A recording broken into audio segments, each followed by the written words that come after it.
Welcome, everybody. This is another edition of Dad Reacts. Today, we're going to be taking a look at I Still Look Young by Haminations. Haminations is a content creator I just learned about. He's a 23-year-old college dropout who tells silly little stories about his silly little life on his silly little YouTube channel. And his name is Bryson. He started back in 2017, has amassed 7.29 million subscribers, and his latest video, I Still Look Young, has 3.1 million views in one day. So this is what's caught my attention. Looks like another really creative creator, and I look forward to seeing what Haminations is going to bring us. So let's get it started. Oh my gosh. What do I do? Hi, I'm Bryson, and my most popular video is about how I look young. But that was 3 years ago. A lot has happened since then, and let me tell you, I still look young. The doctor said it's because of my genes, but I don't know what my pants have to do with. You know, when you're a young 20-year-old, this is, I think, a common occurrence for people. It's you walk into stores or whatnot, and you feel like you're an adult, but people still treat you like you're a kid. I remember distinctly my wife and I, as we were in our 20s, and we just looked young for our age. And so we felt like we weren't being treated respectfully as adults. And we were almost like, oh, I can't wait for some, gray hair or to look a little bit older. Now that I look older, of course, everybody wants to look young. You got the receding hairlines and all that kind of stuff. But that's why Haminations, I Look Young, is also an appealing video. I still look young. With any of this. So today, we're gonna delve more into what it was like growing up as such a late bloomer. It looks like you also have explosionitis. What? I developed pretty normally at first, but I started to notice some differences when I went to... All right, what? All right, explosionitis. So that just told me that we're going to be going into some weird places with this show.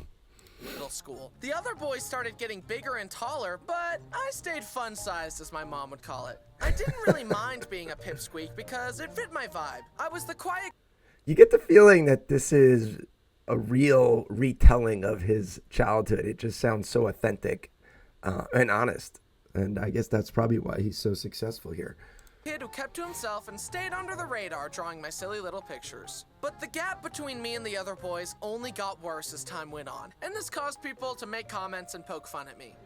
Wrong place, small fry. The elementary school is down the street.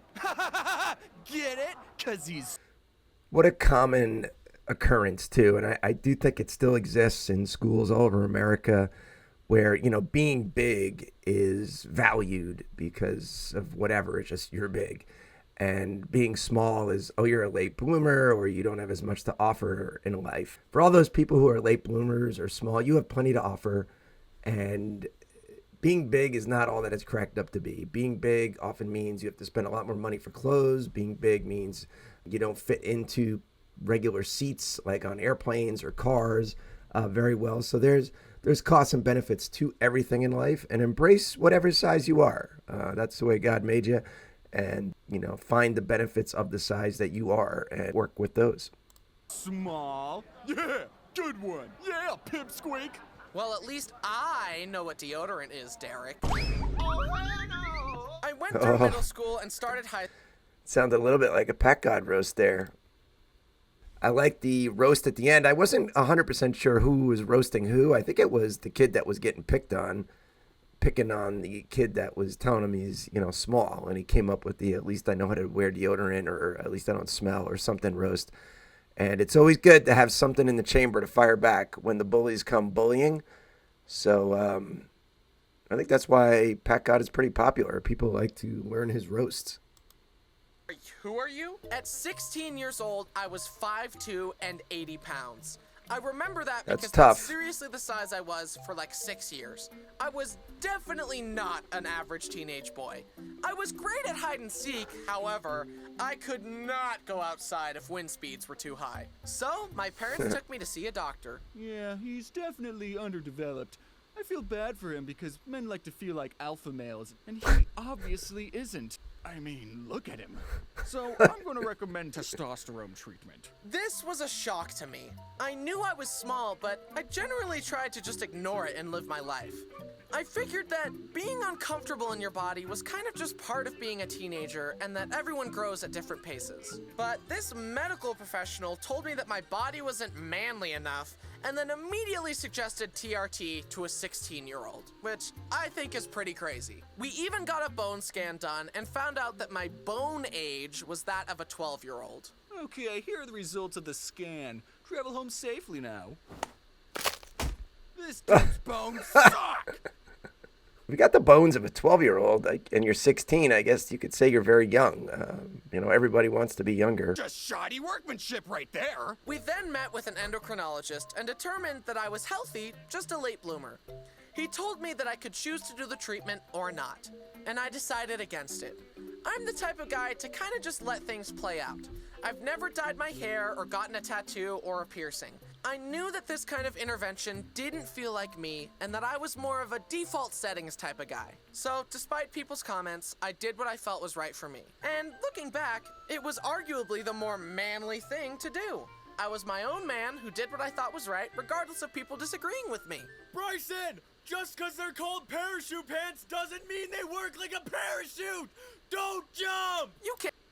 And what Bryson also did is he avoided getting himself on some sort of pharmaceutical injections or pills that he would be taking for, extended periods of time, possibly years, and would also have some sort of negative effects. And that's really important, I think, for everybody to remember, is that everything's got a cost benefit to it. And whether a doctor is prescribing you a medication or somebody's offering you some sort of feature in a car or something to buy, everything comes at a cost. And it's really important in life to understand what those costs are. And if somebody who's trying to give it to you or sell it to you is only telling you about the benefits and they will not reveal any of the costs, then you could be pretty certain that that person is not being 100% honest with you. Can't tell me what to do. I'm my own man. Oh. But on a more serious note, the comments about how small I was and that I didn't look or sound my age definitely bothered me for a while, and I felt pretty insecure about it, especially when I started high school. It's part of the reason I never had any personal social media accounts. But around this time, I started my YouTube channel. It was all very new and exciting since And for kids in middle school, high school, if they choose not to have personal social media accounts, life can be really difficult because everybody starts, forming friend groups and chatting on these things. And if you're not involved with it, you can get so left out, like enormously left out, not understanding what people are even talking about around you. And nobody's going to take the time to get you caught up. You're just going to be kind of a loser. And that's just the way it is. But in his case, he is not just a loser. He's a leader. And he was going against what the herd was doing and following his own sort of compass inside, which I admire. I respect this young person quite a bit. I think he's 23 now, so he's a man. But I like the story he's telling. hardly used the internet before, except for watching funny dog videos. I made my first few videos and people were very nice, until they learned my age. And then it happened, my first hate comment. This guy is definitely lying about being 16. He sounds 12. Yep, the first hate comment. I'm waiting for a hate comment on my channel. I know it potentially could be coming. I think that's just part of YouTube. I also kind of think that any kind of comments are good. So if you're watching this right now, like, subscribe, comment, get in there and help the creator want to keep creating.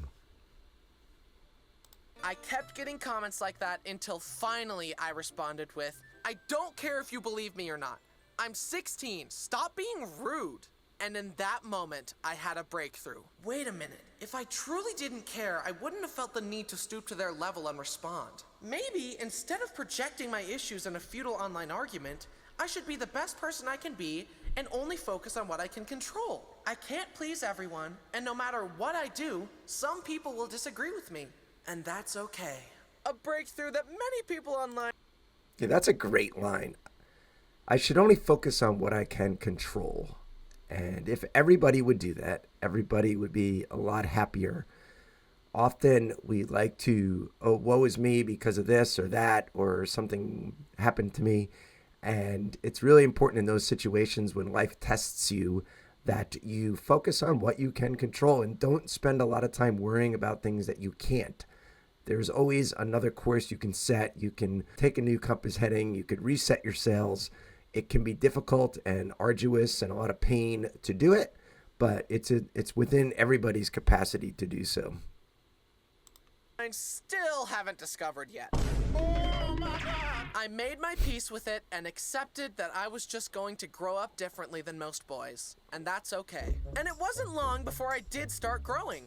A few years later, I met up with one of my friends who I hadn't seen in a long time, and he was shocked that my plateau at 5'2" was finally over and I had shot past it to around 5'8". We hung out and ate dinner, and he said, "So, like, what did they do to you to make you grow?"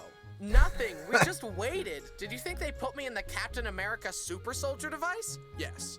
And while I still look younger than I am, as the years passed, something amazing happened. I'm tall now.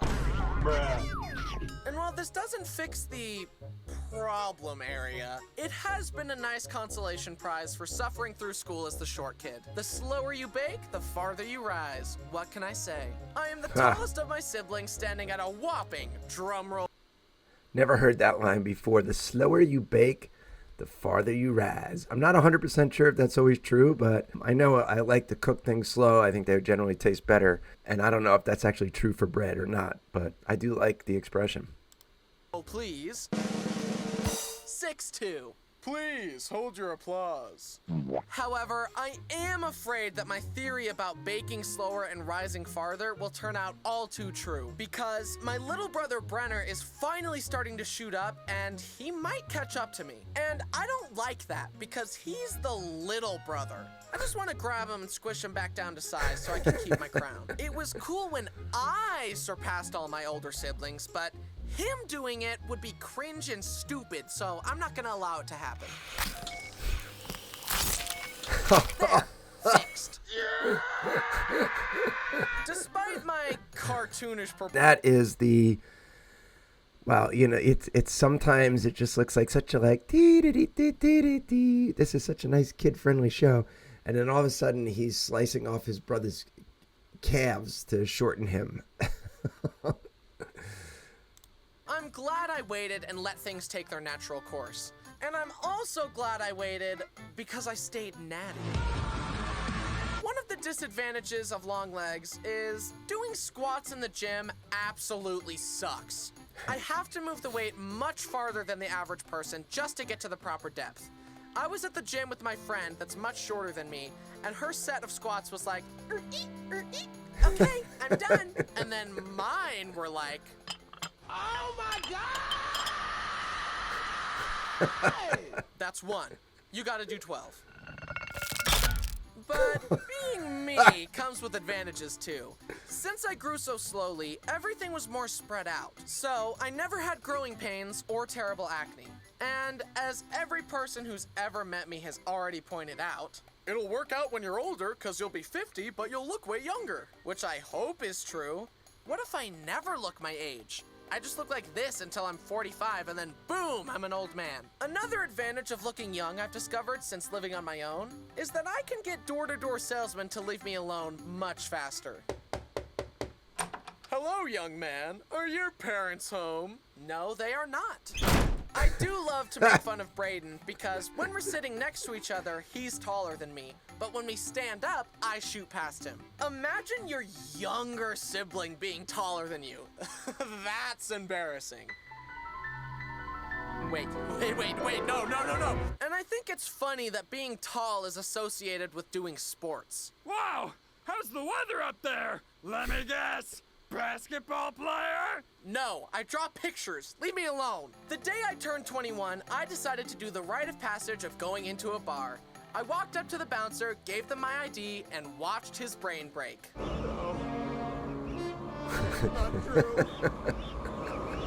That is father. Search your feelings, you know it. It's great. I hope everybody understands the reference here. It's the old Empire Strikes Back video where Luke and Darth Vader are out on that sort of transom above the giant hole, and they're having that discussion, and Luke is finally starting to accept the fact that, yes, Darth Vader is his father. Be true.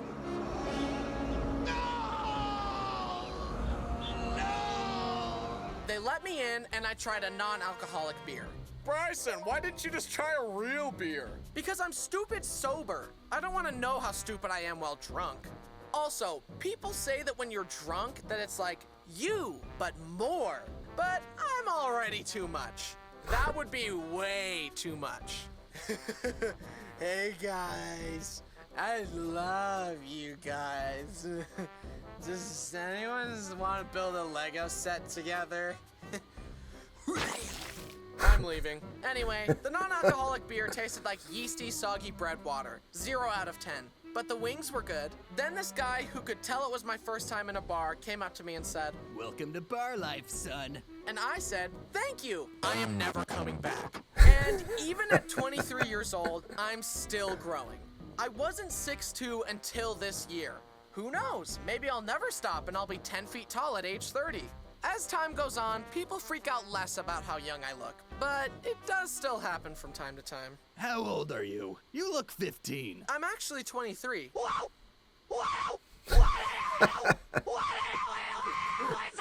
But my height isn't the only thing that's 6'2". My wingspan is also 6'2", so my slap range is pretty good. I don't usually slap people, but I could. Not to mention the range of my kicks. That's my plan for if I'm ever getting robbed. Oh, certainly, sir. I'll give you my wallet. Whatcha? Matrix. If I hug my leg, my knee is higher than my shoulders, meaning that my femur is longer than my entire torso. I've got a tiny body and long legs, but it's fine. Legs are probably more vital to the human body than the torso. Look, see, here we've got the, leggy parts, and of course the foot, very vital. And meanwhile, the torso only has the heart, lungs, liver, and kidneys. It's totally overrated. Legs are better and more important. Case closed. I'm glad I didn't try to change myself just to fit in, because it helped me learn to love myself unconditionally, and it helped me find the people who appreciate me for who I was. As time goes on, I've discovered that the things that make me unique are the things that I love most about myself. The moral of the story is to remember that your differences make you unique, and you can use them to your advantage. Maybe you'll use... Hey, this is what I was saying earlier, is that, yeah, embrace whatever it is, whatever height you're at. You're 6'2" or you're 5'2", both provide different advantages and disadvantages in life, and you just have to learn what those are. And I really like this animator. He's really authentic and he's honest, and he also gives some really good life lessons to whoever is watching it. So this is terrific. Your differences to make a funny YouTube video as a random non-specific example. And it's okay to feel awkward while growing up. I am so glad that I valleyed in high school instead of peaking. Yeah, I love that bit of advice to those creators. He goes, use your differences to make your niche YouTube channel. So, and that's what Dad Reacts is trying to do. He's trying to be that dad that's trying to stay relevant by watching videos that are trending on YouTube and see what people are interested in watching and trying to understand why and seeing whether he sort of approves or disapproves of those videos. And this one I would say I definitely approve of. I think this is probably great for younger people to watch because they're getting good moral stories, and I think they're getting some good advice. Don't be just like everyone else. Be the best you that you can be.